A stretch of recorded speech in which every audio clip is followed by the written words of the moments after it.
Before tonight's horrors unfold, drop a comment and let us know where in the world you're tuning in from. Your support keeps the horrors alive. Let's begin.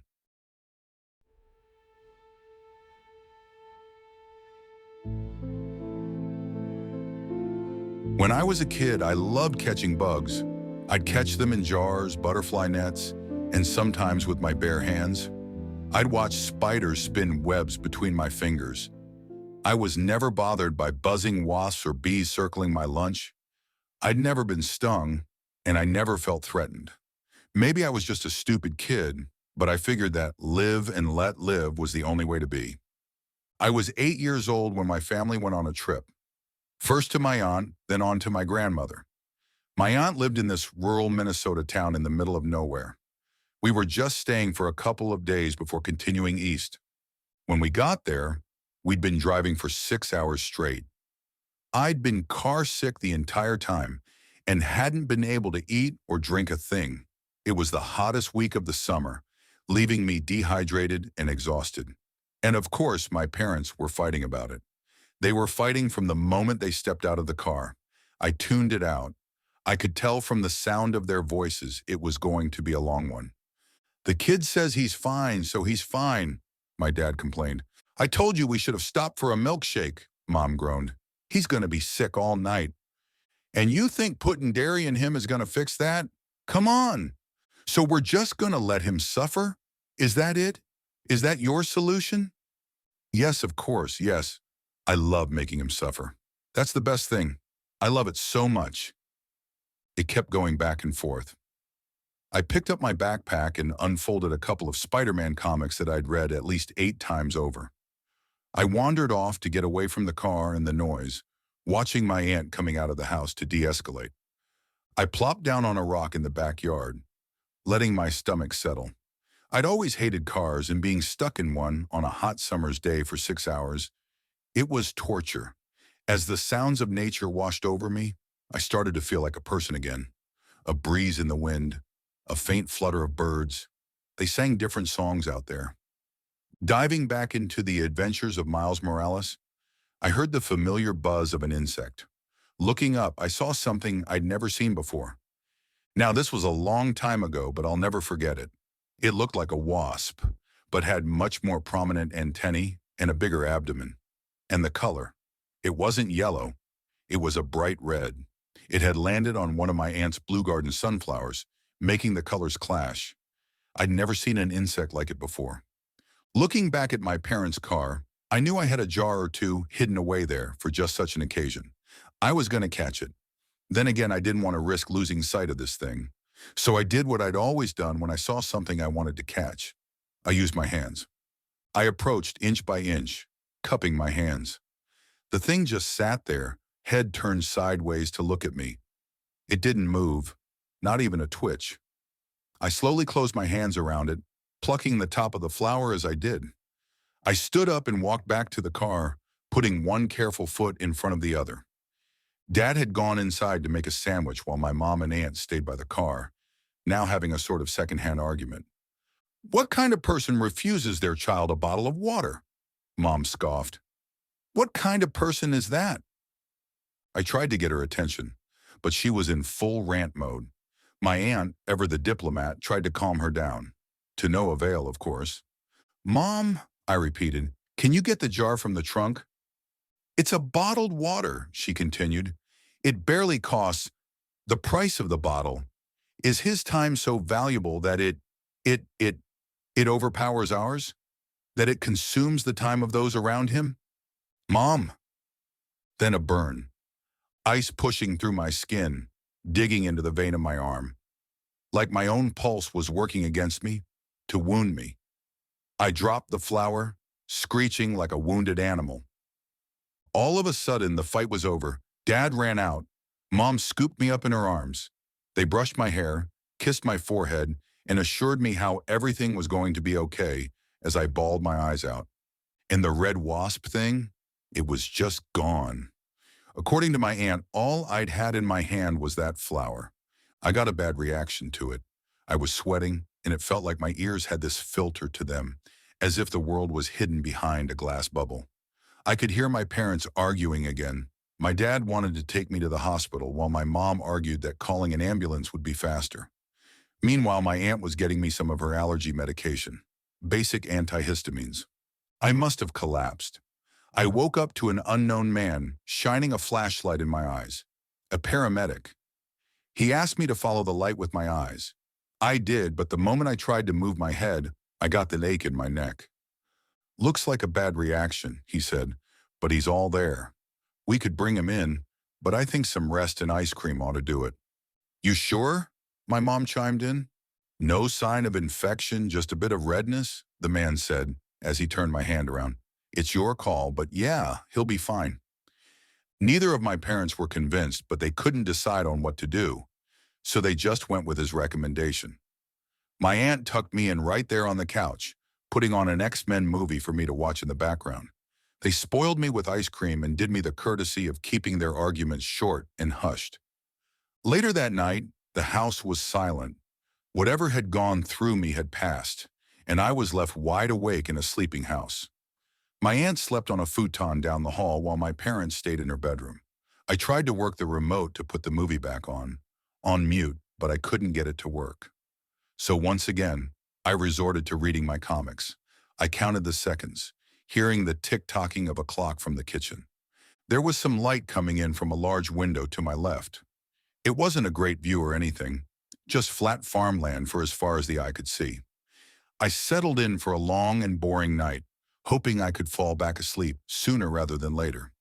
But as I read, there was a dark splotch on the page, a shadow coming from the window. Looking up, I could see one of those red wasps outside the window. I got up and walked over to it. Even then, I didn't feel threatened by it. The pane of glass between us helped.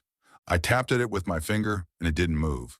I shifted my finger a little to the left and tapped again, and it followed.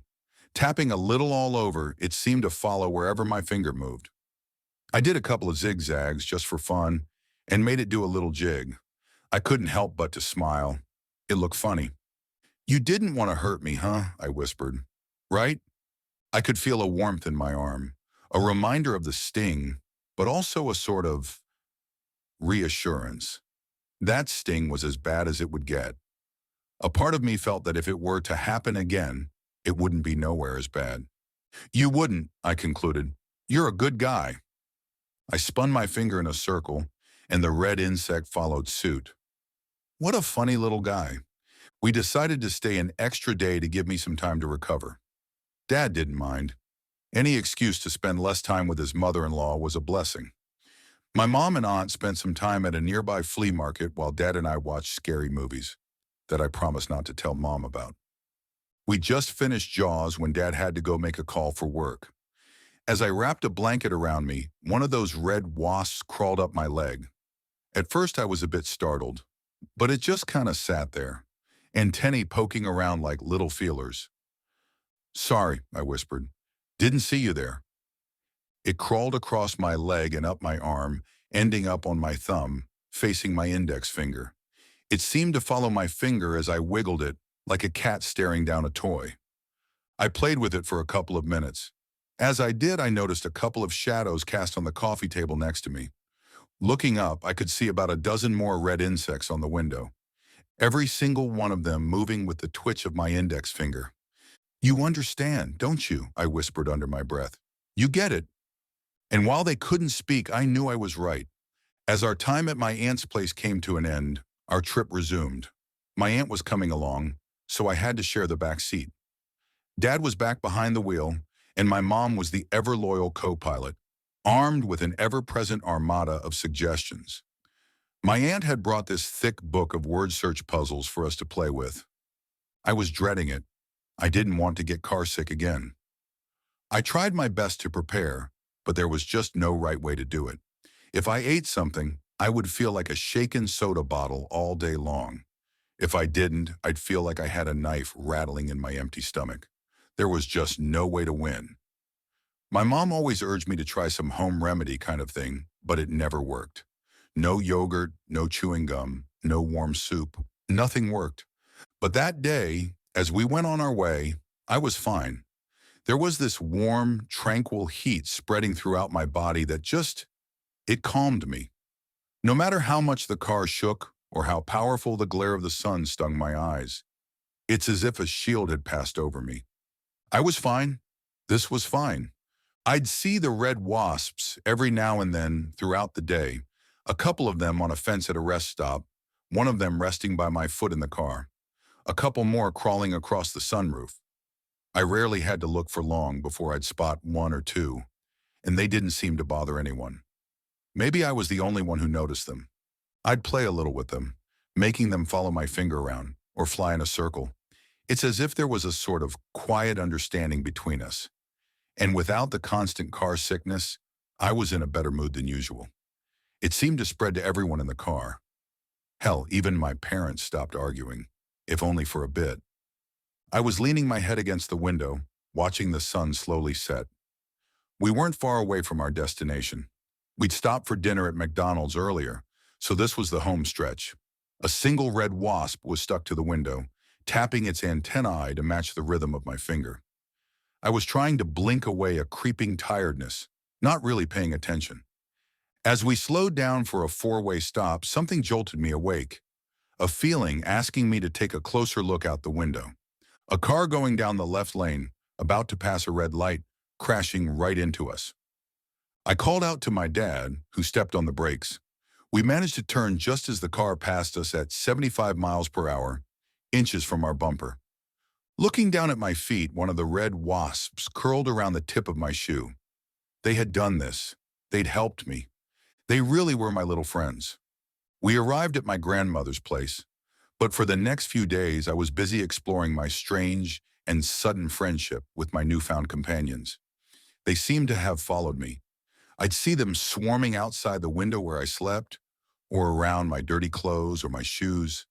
Sometimes one would land on me and just, hang out.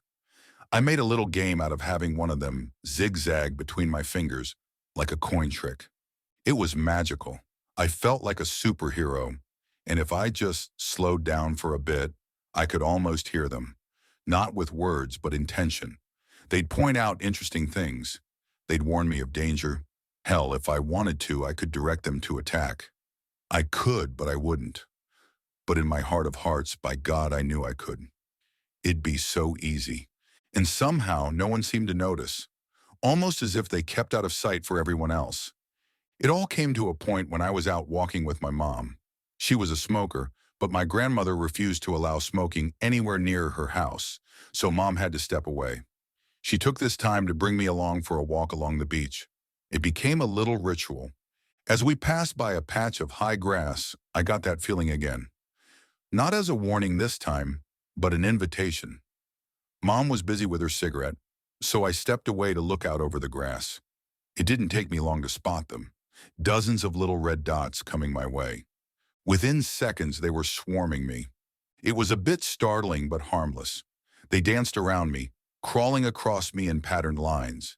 A harmonious buzzing resonating with the warmth spreading from my arm. I went deeper into the grass, feeling more and more of them congregate around me. They wanted me to go further, away from Mom and all the others. We could go have fun. They'd take care of me. They promised, and I believed them. There was a scream, somewhere off in the distance. Something covered my face. The gentle buzzing turned into a raging, chaotic noise storm. I was grabbed and dragged, and it sounded like my mom was getting stung. She was screaming for my dad. Her screams turned to wheezing coughs, and I didn't see a thing. I was lifted off the ground as I lost all control. More people screaming, fabric being waved around. I could feel the buzzing growing frustrated and panicked, trying to reach for me. Then a door slammed. I was in a bathroom. I could hear my grandmother desperately caring for my mom just outside as my aunt called the emergency services. I was stuck in the bathroom with my dad, who was brushing my arms and taking off my shirt. I didn't understand what was going on. He said something about getting ointment as he threw open the door and hurried into the kitchen. For a moment, it was just me. I looked in the mirror. At first, I didn't recognize myself. It didn't look like me. My skin had taken on a reddish tint. I had insect bites all over and swelling mounds all over my arms and neck. But looking down, it didn't hurt. I hadn't even noticed. It seemed that I was the only one who wasn't in a complete panic. They'd stung me. They'd been stinging me this whole time, and I hadn't felt a thing. Standing there looking into the mirror, I could feel them. They wanted me to go back outside. They demanded it.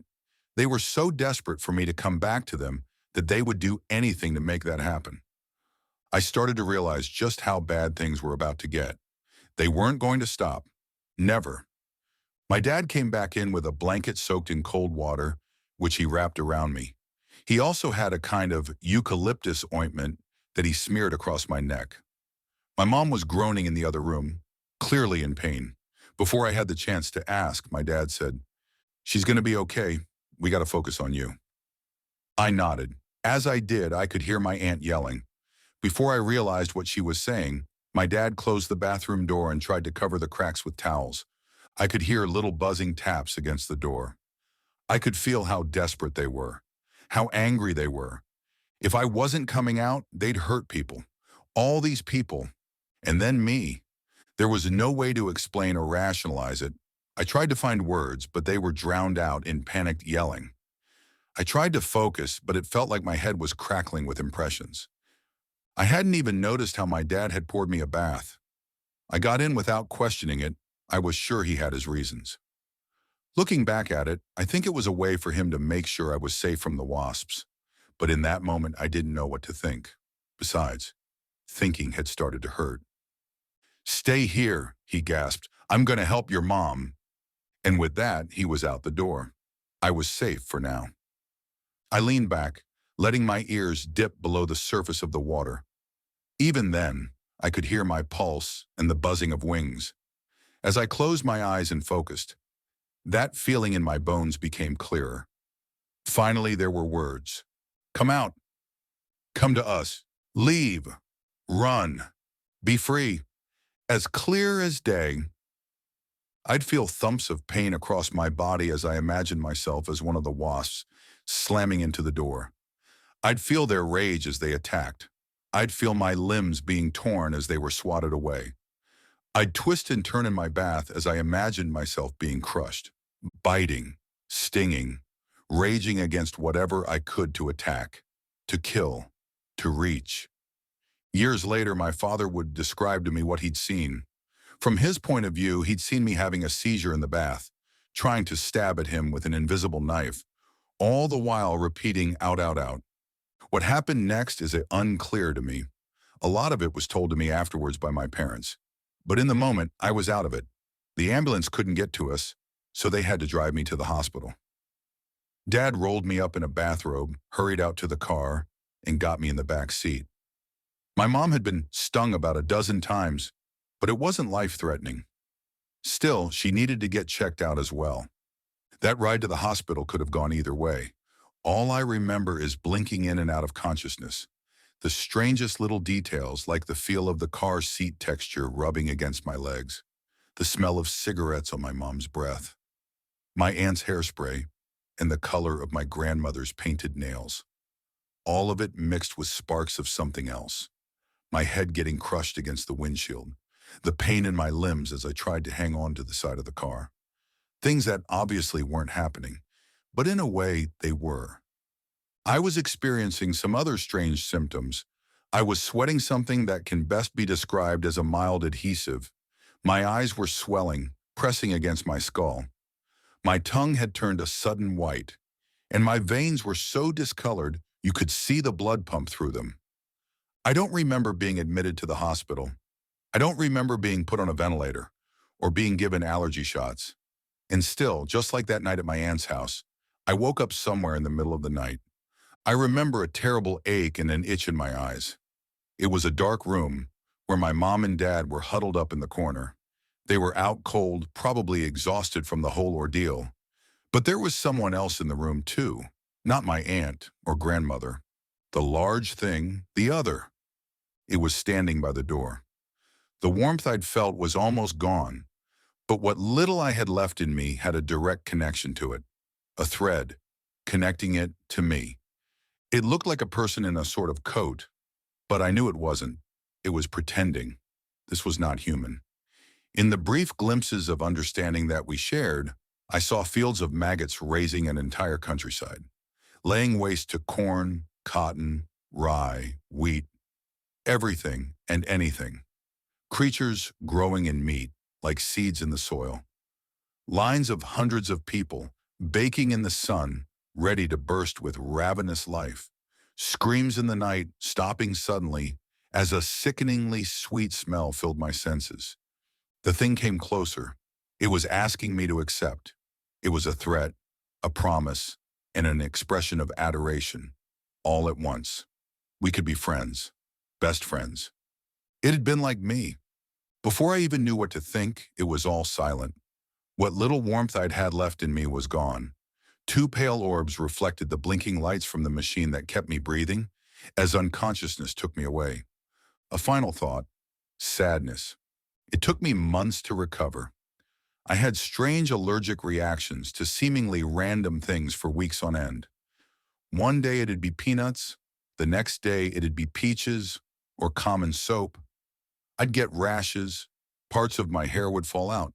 They'd have to extract these inch-long stingers from my arms and slather me with disinfectant. But over time, it all went away. I think the only thing that stuck around was an allergy that my mom contracted to tobacco smoke.